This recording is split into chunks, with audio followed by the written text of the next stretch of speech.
By the summer of 1942, the Second World War had been raging for almost 3 years and showed little sign of abating. The conflict that started back in 1939, when Nazi Germany invaded Poland, had now spread far beyond the confines of Europe, and as the Axis powers sought to expand their vast empires, the battlefields of war stretched from Africa to Asia. With Germany, Italy and Japan now united against the Allies, fighting had broken out in every corner of the globe, and the struggle continued across the war-torn continents, while at sea, naval battles were being fought for control of supply routes.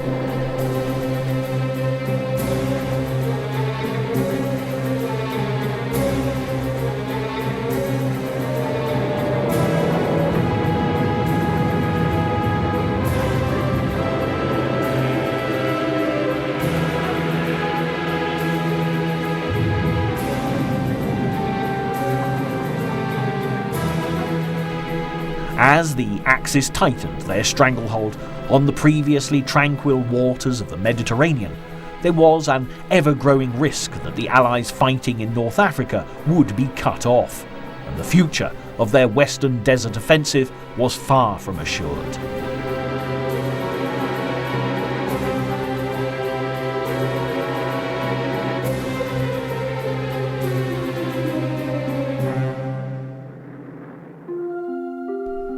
Italian and German troops were now posing a very real threat to British interests in Africa as they struck deep into the desert landscape of Egypt, reaching El Alamein just outside Cairo. Within the shortest of timeframes, there was little left standing between the Axis powers and the Suez Canal, which was the pathway to the oil fields of the Middle East. If the Allies were to stand any real chance of victory in World War II, the battles that lay ahead to secure North Africa would be absolutely critical.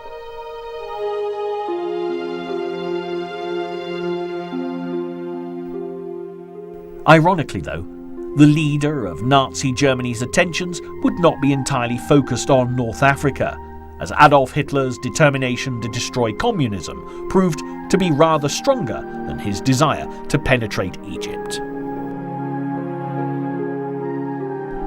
On the Eastern Front, as the German tanks rolled further into Russia, by July 1942 the Battle of Stalingrad was well underway.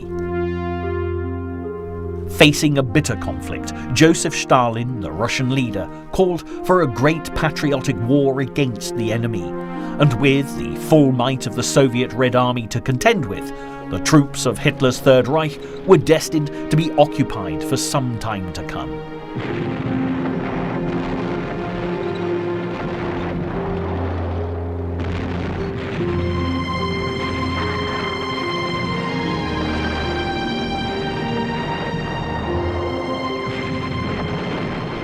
And all the while, in the Far East, despite the immense territorial gains of Hitler's Japanese allies, the tide that had so far been running in the Axis favour was slowly beginning to turn against them.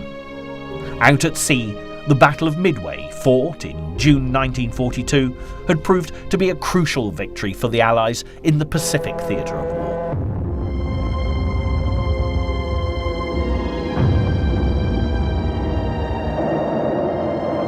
The Americans had caused irreparable damage to the fleet of the Empire of the Rising Sun, spurring US soldiers on who were now ready for their first offensive in the Solomon Islands.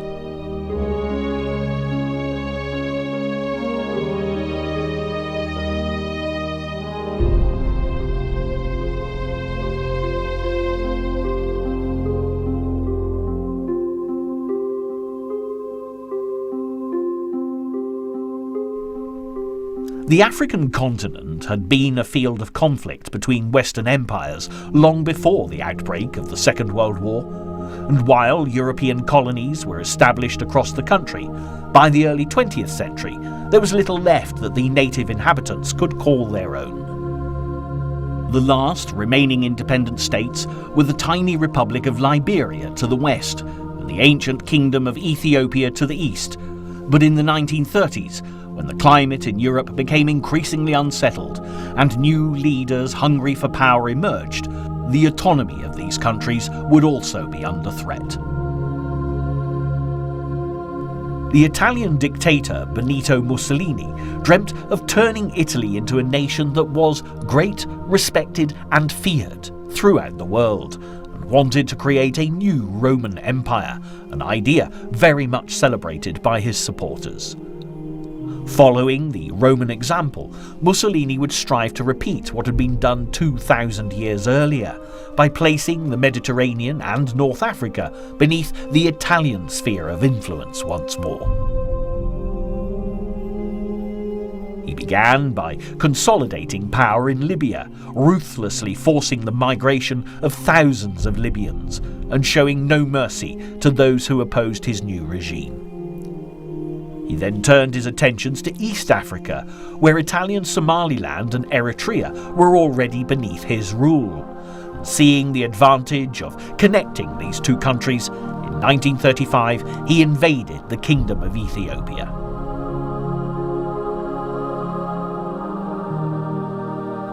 The country, which was then known as Abyssinia, was swiftly vanquished, and despite uproar from abroad, by the spring of 1936, Italian East Africa had been established unopposed in the first step to Mussolini's empire building. By the outbreak of the Second World War, as the Nazis swept across Western Europe, crushing Denmark, Norway and the Low Countries before moving into France, Mussolini became impatient for further territorial gains. With a French defeat imminent in June 1940, he seized the opportunity to take advantage of the conflict and declared war on both Britain and France.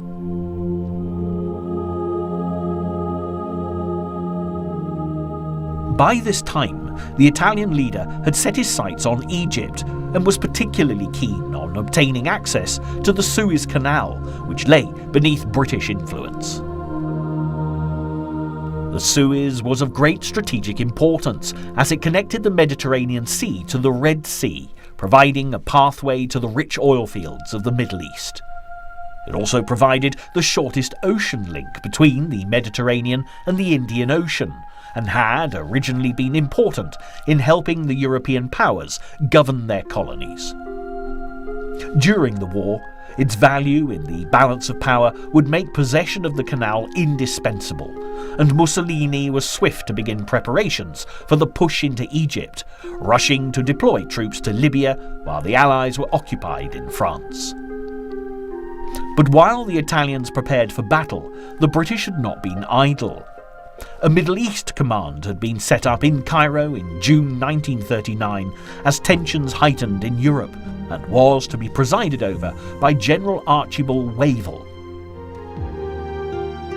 The British had been wary of the threat the Italians could pose to their supply routes for some time, and on the assumption that conflict was imminent, Wavell had ordered his commanders to start planning operations at once.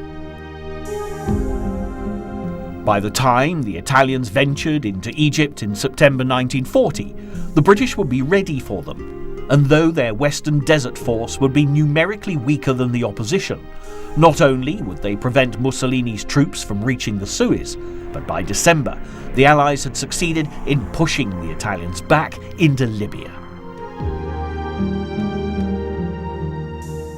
Seizing valuable territory as they went, by January 1941, the Western Desert Force had reached Tobruk, and 1 month later they'd seized Libya's second largest city, Benghazi.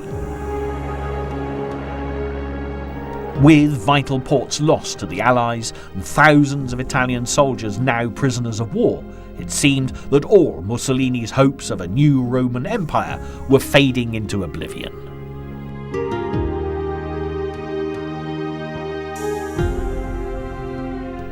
Adolf Hitler, in the meantime, urged the Italian leader to hold his ground in Libya, as an Allied victory in Africa could have grave consequences for the plans he had for his new kingdom, the Third Reich. By early 1941, Axis forces were gathering in the Balkans ready for the attack on the Soviet Union, Hitler was concerned that if the conflict in North Africa came to a close, British troops might be deployed to Greece in the southern Balkan Peninsula. This would place them uncomfortably close to the precious oil fields of Romania, so vital for Hitler's military machine. Fearing that his lifelong mission of destroying communism might be interfered with, he made moves to ensure that the war in North Africa would continue.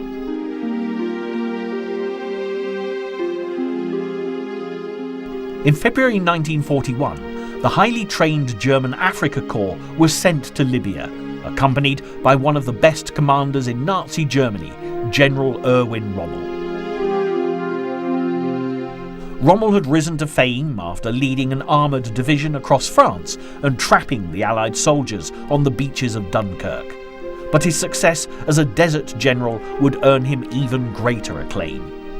Renowned for his quick judgment and improvisation in battle, Rommel would become known as the Desert Fox, presenting a worthy adversary for the Allied troops. In the spring of 1941, it appeared that the gains made by the Allies earlier that year were about to be lost. Not only would they face Rommel and his troops, but they had the added problem of the Axis threat to their supply routes. The Mediterranean Sea was crucial to the flow of supplies to North Africa, and with Vichy France beneath the influence of the Nazis, the Axis already had the advantage of ports in French North Africa. In April 1941, the situation deteriorated further when the Nazis helped the Italians vanquish Greece and valuable ports were lost to the Allies. In May, there would be an additional blow to the Allied naval forces when the Luftwaffe launched an attack on Crete. Senior Luftwaffe commanders had been enthusiastic about the idea of seizing the island of Crete, hoping to regain some of the prestige they'd lost during the Battle of Britain. Although the German Army High Command felt there was enough on the agenda with the planned invasion of Russia, Hitler was won over by the idea, and at dawn on May the 20th, 1941, the daring airborne attack was launched.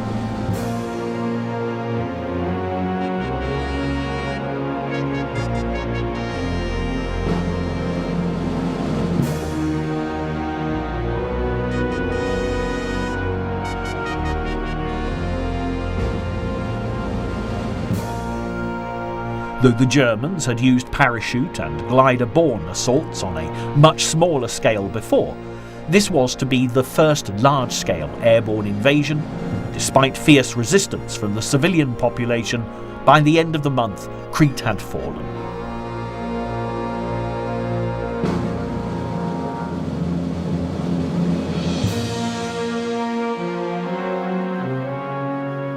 British troops were taken prisoner, and the swastika flag was raised as yet another Nazi victory was secured.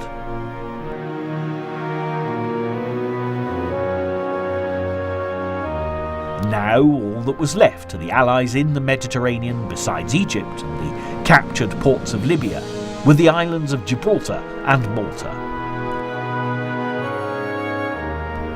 Malta was particularly important to the North African campaign, as it provided the only Allied base between Gibraltar and Egypt, and was the last threat to Rommel's supply lines from Europe.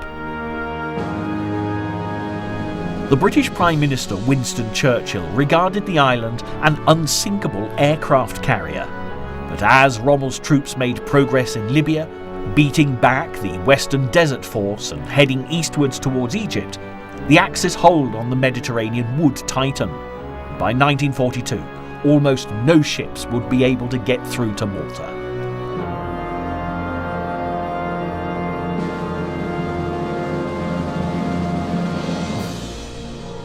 Hitler and Mussolini lacked the resources to take both Cairo and Malta at the same time, so they decided to batter and starve the island into submission.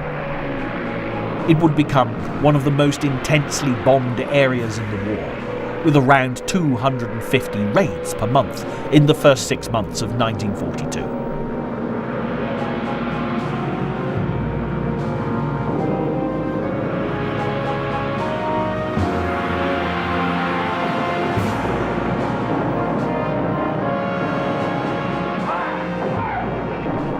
destruction to the island was unimaginable, and thousands of people were killed or injured in the attacks. Their devotion to the Allied cause, however, did not go unnoticed, and they were awarded the George Cross for their heroism, while the American President, Franklin D. Roosevelt, described the island as one tiny bright flame in the darkness. But while supplies dwindled and Allied naval forces struggled to reach Malta, Allied commanders realised it would only be a matter of time before the island surrendered. Rommel, in the meantime, was approaching Egypt, and after weeks of gruelling battle, by June the 20th, 1942, he had captured Tobruk. 10 days later, his panzers reached El Alamein, a railway station on the coast of Egypt, just 60 miles from Alexandria.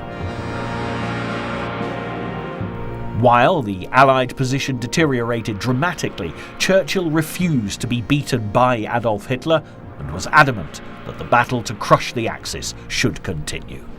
The day will come. It will come when British and American armies march into countries not as invaders but as liberators, and when from the soil that spring up in passionate hope and valiant effort the people who have been held down under a cruelest of barbarian yoke. Though Churchill was determined to defeat Hitler, the British situation was by now critical. As well as Axis gains in Europe and Africa, there were grave concerns for the future of the British Empire in the Far East. Singapore had fallen, as had Burma, and the risk that the Japanese might venture across the border into India and attack from the east could not be ignored. Meanwhile, as the Germans progressed in Russia, closing in on the Caucasus, there was the possibility that new German armies might descend from the north through Iran. Adding to the threat posed by the Japanese and Rommel, this meant that British forces in the Middle East might have to face the enemy three ways.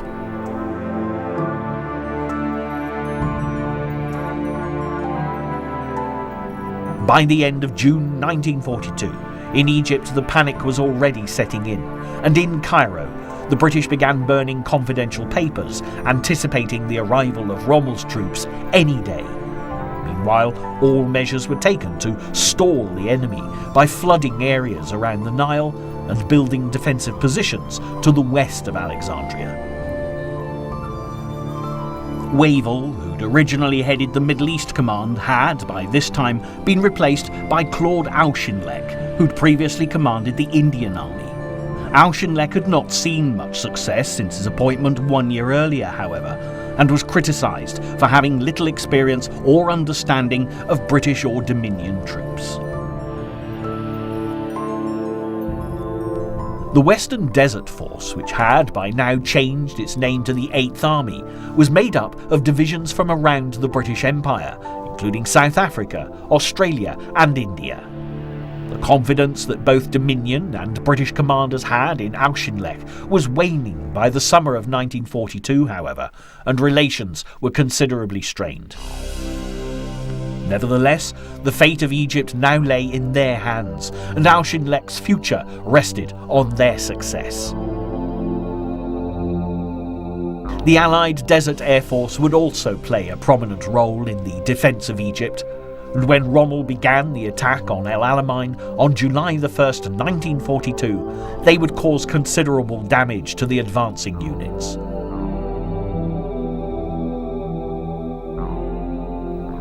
The RAF planes heavily bombarded the already fragile supply routes, and while British mobile columns attacked from the west and from the south, soon Rommel's men were exhausted and running out of supplies.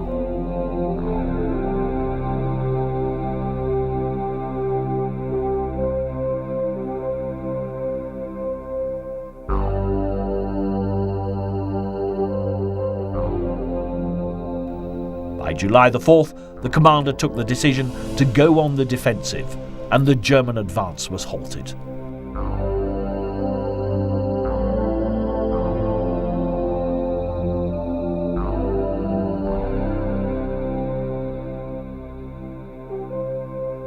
For Churchill, it wasn't enough. He urged Auchinleck to attack again and to completely eliminate the Axis threat. But Rommel's defences held strong, and while battles continued throughout July, by the end of the month, the British commander had no choice but to end all offensive operations. The failure confronted Churchill at a particularly difficult time, for he was about to inform the Soviet leader, Joseph Stalin, that an Anglo-American invasion of Europe would not be possible until the African campaign had been concluded. Stalin had been fighting Nazi Germany since June 1941, and while the Russians struggled desperately to halt the advance of Hitler's troops, the Soviet leader had been putting pressure on Churchill to open up a second front for some time.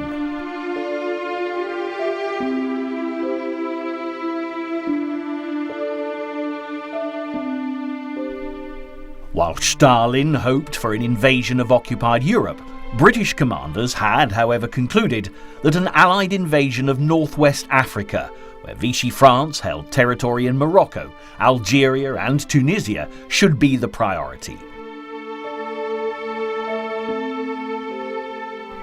This would improve naval control of the Mediterranean Sea and help pave the way for an invasion of southern Europe by 1943.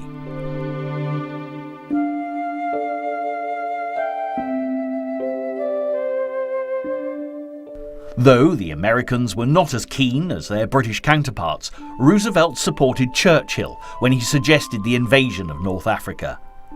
Nevertheless, with Egypt still under threat, the Allied position in the region was tenuous to say the least. Wary that Stalin would be unhappy with the alternative arrangements, Churchill decided to stop off in Cairo on his way to Moscow in early August 1942, determined to make some changes to the Middle East Command. By now, there was a considerable breakdown of morale amongst those in the 8th Army, and with complaints circulating about Auchinleck, Churchill decided he should be replaced with General Harold Alexander. Alexander had a commendable track record with awards for heroism spanning both the First and Second World Wars, but more importantly, he understood the importance of keeping spirits up amongst the troops and was much respected by the men he commanded. Together with Admiral Harwood, who remained in command of naval operations, and Arthur Tedder, who commanded Allied air operations, Alexander would now take the Allies into a new phase in the Western Desert Campaign. Meanwhile, there was also the leadership of the 8th Army itself to be considered, which had been commanded more recently by Auchinleck himself. Churchill was keen that one of the 8th Army Corps commanders, Lieutenant General William Gott, take on this role. But when the plane Gott was travelling in on his way to Cairo was shot down by a German fighter ace, Churchill was forced to rethink. Sir Alan Brooke, the Chief of Imperial General Staff, had initially recommended that Lieutenant General Montgomery, who'd led troops in the Battle of France, should command the 8th Army. And although Churchill had dismissed the suggestion earlier on, with the loss of Gott, it seemed he was left with no choice. On August the 7th, Montgomery took on his new role as leader of the 8th Army, and his dedication to his troops and popularity amongst his men would help transform not only the army, but the fortunes of the Allies in Africa. Although the changes in the Middle Eastern Command would certainly improve the Allies' chances, Churchill still had to confront Stalin with the news that Africa would take priority over Europe. He arrived in Moscow on August the 12th to discuss the situation with the Soviet leader. But although Stalin initially argued for an attack on France, the British Prime Minister managed to reason with him. He explained that by taking North Africa, they could threaten the belly of Hitler's Europe by striking at Germany through Italy, and he assured the Soviet leader that in the meantime, American and Commonwealth forces would be assembled in Britain, ready for the eventual invasion of France across the Channel.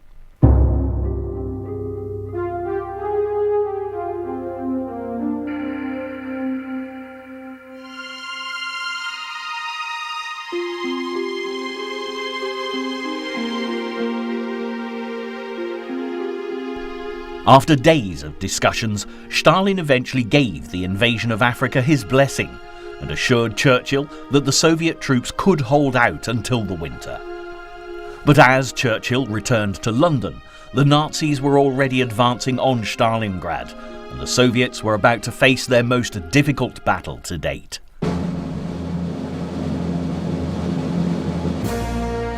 When Adolf Hitler had ordered the invasion of the Soviet Union back in 1941, he'd had a number of strategic objectives, which included seizing Leningrad to the northwest of the country, Moscow, the capital city of the Soviet Union, to the centre, and Stalingrad to the south. But as yet, the conquest of Russia was proving more difficult than the Nazi leader had expected. Although Hitler's troops had reached Leningrad by September 1941, those defending the city had refused to surrender, and the siege of Leningrad would continue for 2.5 years.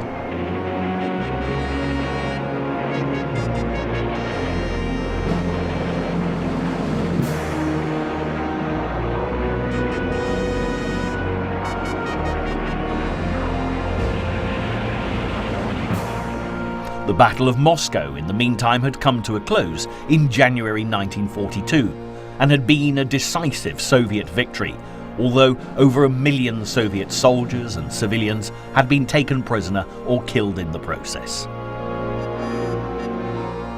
Having failed to capture Moscow or Leningrad, Hitler had now placed all his hopes on vanquishing the city which bore the name of the Soviet leader, Stalingrad.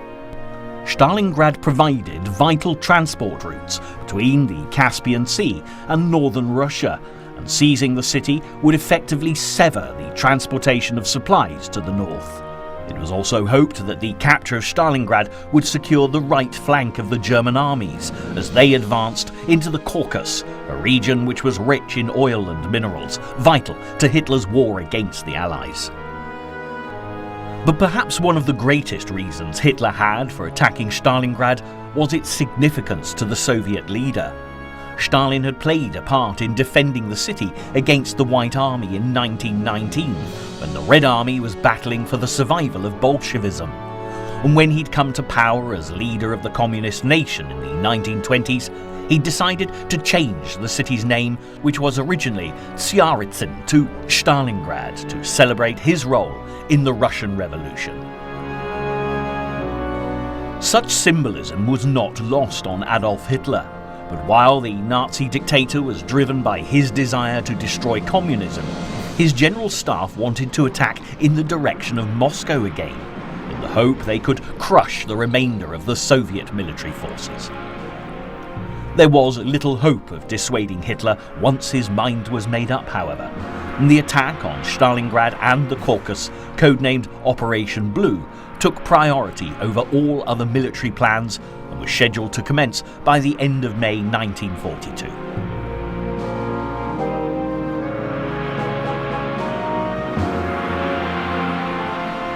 In the meantime, the Soviets had been given a strong indication of the latest Nazi scheme. A briefcase containing the plans for Operation Blue had been discovered after a German plane was shot down over Russia.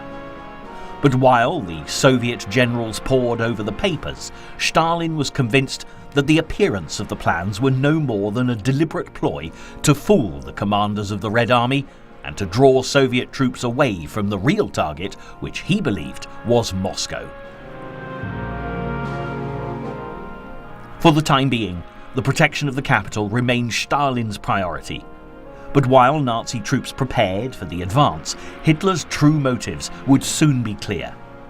1 month later than planned, on June the 28th, 1942, Operation Blue had finally commenced, and the troops of Army Group South were thundering across the desolate Russian plains towards their objective. The Axis forces had been split into 2 groups. Army Group South A, which was commanded by Wilhelm List and included the 17th Army and the 1st Panzer Army, advanced towards the Caucasus in the far south. Meanwhile, Army Group South B, which included General Hans von Salmuth's Second Army, the 4th Panzer Army and General Friedrich Paulus's 6th Army, marched east towards Stalingrad and the Volga River. There'd been concerns amongst the Nazi commanders that the decision taken to run 2 operations simultaneously would put a strain on supply lines and put the entire offensive at risk. But in the early stages of the advance, Army Group B's progress towards Stalingrad went so well that Hitler decided to make some changes to the order of battle. Believing that Army Group B didn't need the 4th Panzer Army anymore, he ordered the tanks south to join the troops advancing on the Caucasus. The change in strategy resulted in a huge traffic jam as the panzers crossed the path of the motorised 6th Army and Paulus's advance was delayed. While the 6th Army waited, the days passed by and the element of surprise evaporated.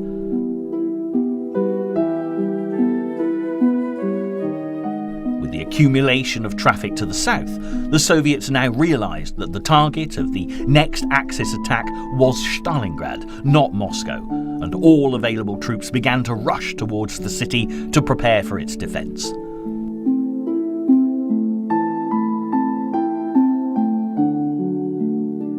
Red Army General Andrei Yeremenko was placed in command and consolidated what forces he had on the eastern bank of the Volga to prepare for their approach.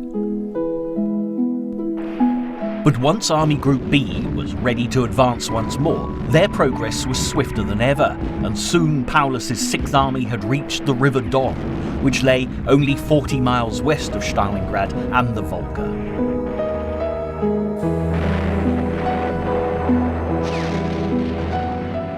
Fierce fighting ensued as the Soviet soldiers in the area did all they could to check the Axis advance, but all their efforts would prove futile. By July the 21st, more than 100 assault boats began crossing the Don, and within hours a beachhead had been established on its east bank. The Soviets put as many men as they could muster into the 40-mile margin, which separated the Don from the Volga. But soon Russian defences were crumbling, and it appeared that little stood in the way of the Axis advance into Stalingrad itself. In a desperate attempt to stop the Soviet collapse, Stalin ordered that every granule of Russian soil be defended to the last drop of blood, threatening those who retreated with death. Meanwhile, anyone strong enough to hold a rifle was sent to defend the city, and civilians were ordered to dig trench works and fortifications around its outskirts. No one was exempt from the effort to save Stalingrad, and women and children worked as hard as the soldiers to prevent the Nazis seizing their city. However, by the end of August, the battle was about to become harder than ever, as the German Air Force, the Luftwaffe, began their attack from the skies.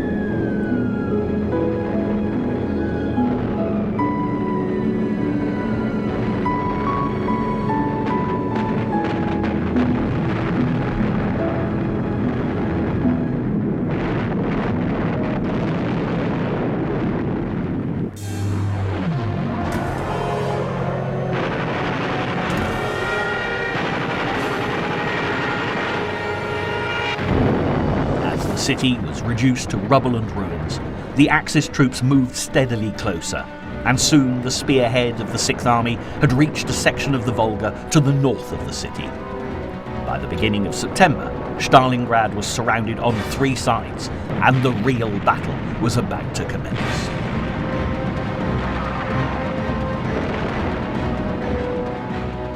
Two months after the offensive had begun, the city limits were finally penetrated by Paulus's troops, and Axis forces broke into the city in a dozen places.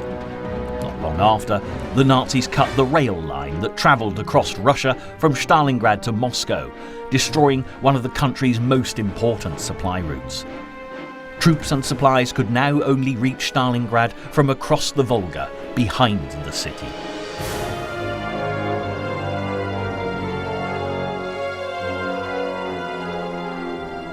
As the situation deteriorated, Stalin ordered one of his greatest commanders, General Zhukov, to leave Moscow and head south to coordinate the defense of Stalingrad.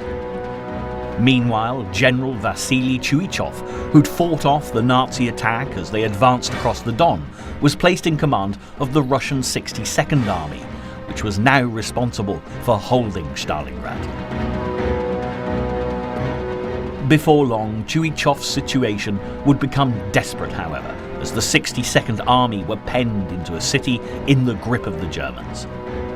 By mid-September, the Axis troops had taken the highest point in the town, an ancient Tatar burial ground known as the Maverick tumulus, giving them a huge advantage over the Soviets. From here, they could attack strategic targets around the city, and there was little doubt that whoever controlled the high ground commanded the battle.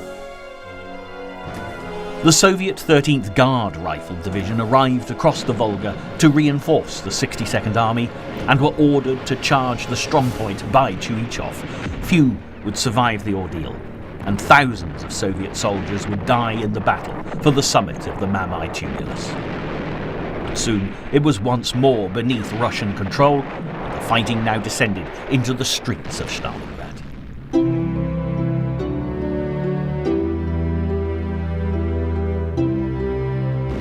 The Battle of Stalingrad would become one of the bloodiest of the Second World War, as the Axis fought the Soviet Unions for every ruin, cellar and staircase in the city. There were no battle lines in Stalingrad, only brutal skirmishes between one street and the next, while buildings ridden with snipers turned the area into a vast killing zone. For those fighting within, life would become an endless hell of gunfire, hunger and fear, and the casualties on both sides would be immense.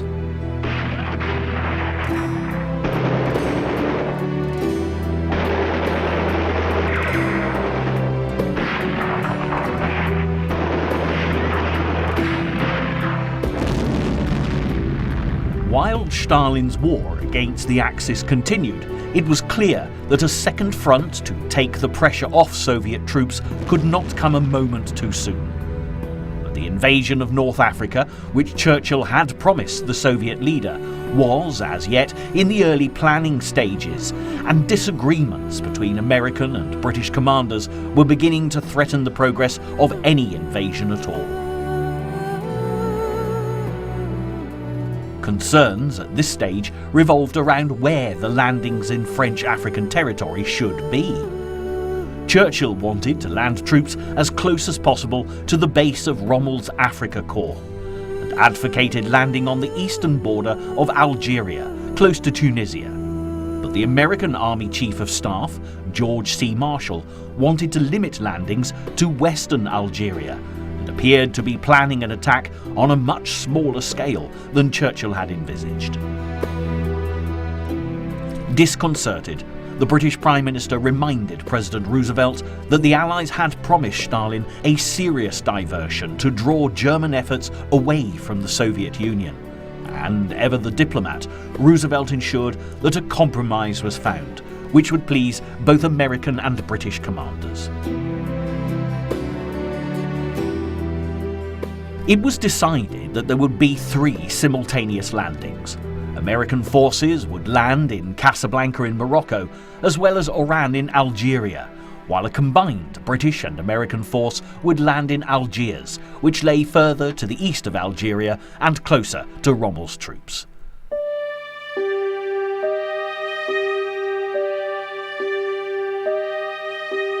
The invasion itself would, however, take time to prepare, and while US soldiers and Marines were mobilised for the attack and began arriving in Britain ready for their first European offensive, it seemed unlikely that American forces would be ready for the invasion until the late autumn.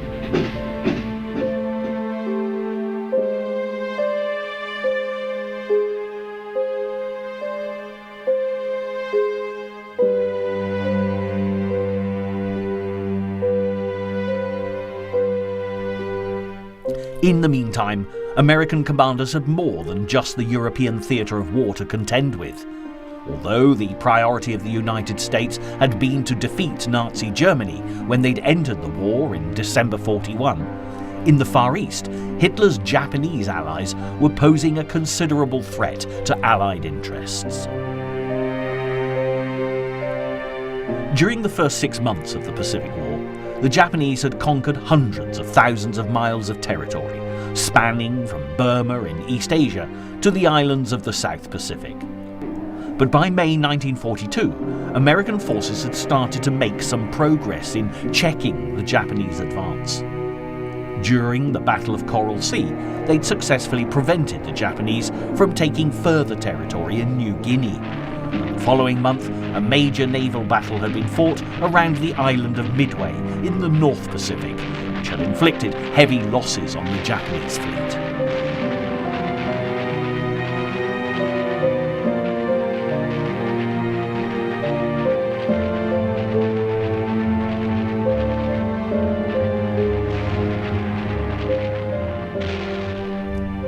Nevertheless, the Empire of the Rising Sun showed little sign of easing their campaign to seize new territory, and by mid-1942 they were constructing a large airfield on Guadalcanal in the Solomon Islands.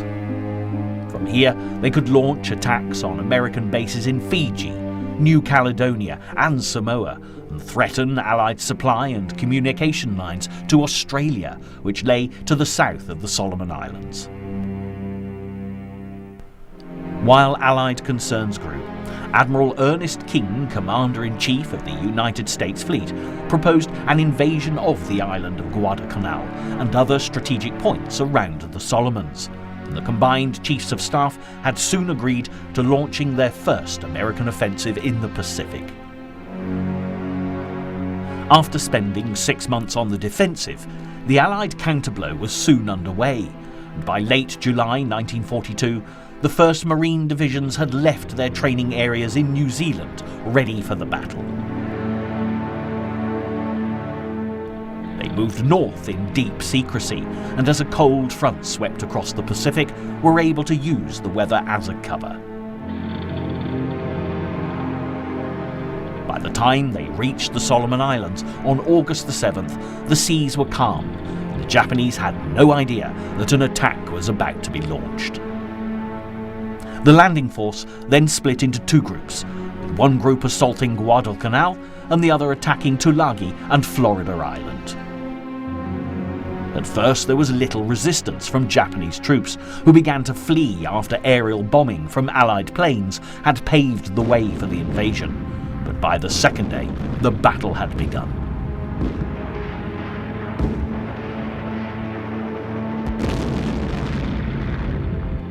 While troops fought back on the ground, there were heavy air attacks from Japanese planes based on Bougainville and other nearby islands.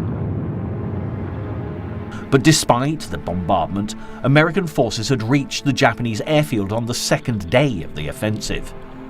They renamed the airbase Henderson Field after a Marine who'd been killed during the Battle of Midway, and from here the Americans could launch their own attacks on the enemy.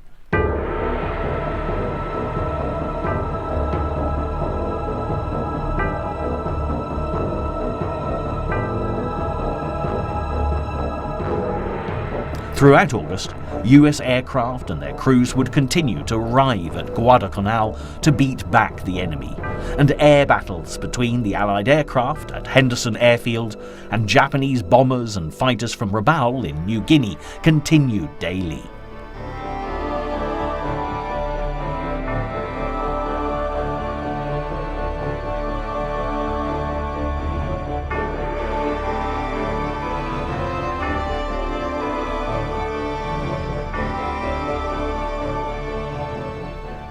While the Japanese commander defending the island orders his troops to rout and annihilate the enemy, the battles through the dense and disease-ridden jungles of Guadalcanal would be some of the worst the American GIs would encounter during the Second World War. In the meantime, 800 miles to the west, there was an equally difficult conflict underway, coordinated by Supreme Allied Commander of the Southwest Pacific Area, General Douglas MacArthur. It had been decided that the invasion of Guadalcanal would be carried out at the same time as an Allied offensive in New Guinea, but the Japanese were threatening to seize territory once more. Lessons had been learnt at the Battle of Coral Sea, and rather than launching an amphibious invasion, this time the Japanese decided to mount an overland assault across the towering Owen Stanley Mountains in late July. Their target was a strategic town on New Guinea's southern coast by the name of Port Moresby, and from here they could launch further attacks on the northeast of Australia. The Japanese had already inflicted several bombardments on Australia, and MacArthur, who was renowned for his determination, decided to launch a bold counter-offensive which would ensure the country was protected from further attacks. If the Japanese dared to venture across the Owen Stanley Mountains, so would the Allies, and MacArthur ordered the battle-hardened troops of the Australian 7th Division, who'd returned from fighting Rommel's troops in Africa earlier in the year, to venture deep into the jungle to beat back the Japanese invaders.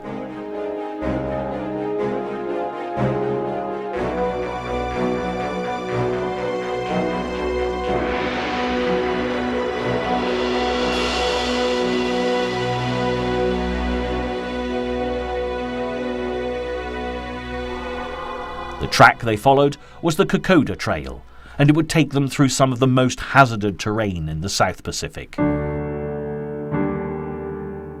Through disease-ridden swamps, plunging gorges and dark and humid jungles, the Australians embarked on a deadly mission to fight back the Japanese.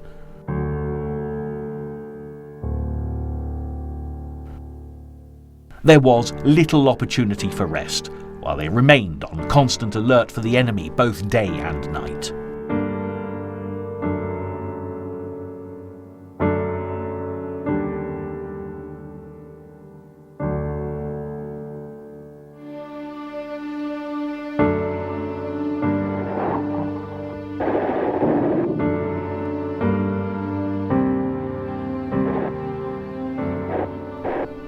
In the meantime, US planes flew overhead to drop supplies to the troops battling on the ground, though the smoke signals the Australians sent out would not always be easy to find.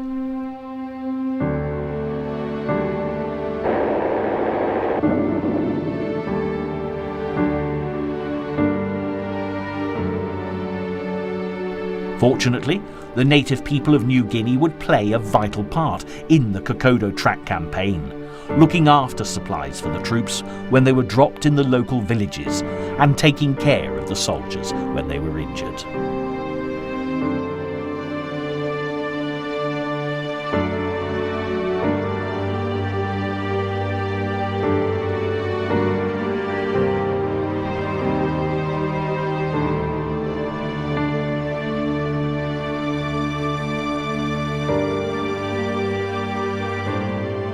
While the campaigns in the Solomons and New Guinea continued into the autumn of 1942, it was clear that the battles to vanquish the Japanese were as yet in the early stages, and as Australian and American troops attempted to wrench territory from the enemy's grasp inch by inch, it was evident that the war in the Pacific would be a long and bitter conflict. In Africa and the Mediterranean, there was, however, already a glimmer of hope on the horizon as the battle continued against German and Italian forces. In August, an operation had been launched to get supplies through to those desperately struggling on Malta, and 14 merchant ships had set off from Gibraltar, protected by 2 large forces of warships. Throughout the voyage, the Allied forces suffered heavy bombardments from Axis planes, and many of the Allied ships, including destroyers, aircraft carriers and the merchant ships themselves, were sunk or badly damaged during the voyage to Malta. Nevertheless, by August the 15th, 5 merchant ships had managed to reach the island, and although the siege of Malta had by no means come to an end, the supplies that they brought meant that for the time being, the island could continue to fight back, and the Axis conquest of the Mediterranean was not yet complete. Meanwhile in Africa, The morale of Allied troops protecting Egypt had been lifted considerably by the presence of General Montgomery. After he'd taken command of the 8th Army on August the 13th, he became a whirlwind of activity, regularly appearing before the troops and announcing to his officers, "If we are attacked, then there will be no retreat. If we cannot stay here alive, then we will stay here dead." At the end of August, Rommel made a last and desperate bid to reach the Nile, but proving he was a man of his word, Montgomery checked the Nazi advance in 2 days' fighting in the Battle of Alamein. From this moment onwards, Montgomery's focus would be on the preparation for a counterattack, which he was determined would lead to a decisive victory against Rommel's forces.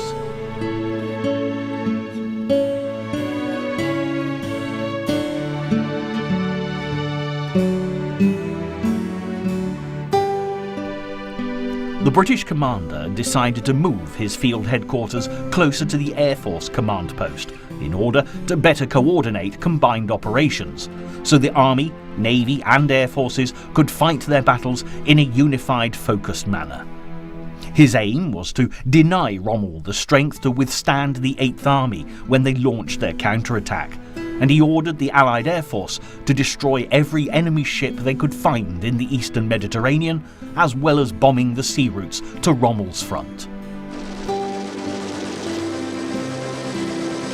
The British commander also focused airstrikes on enemy ports in North Africa, so if supplies did make it through, they would find it virtually impossible to unload the ships when they arrived.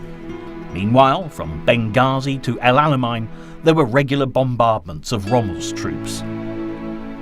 The combined effort had the desired result, and within a month less than half of Rommel's supplies would be getting through.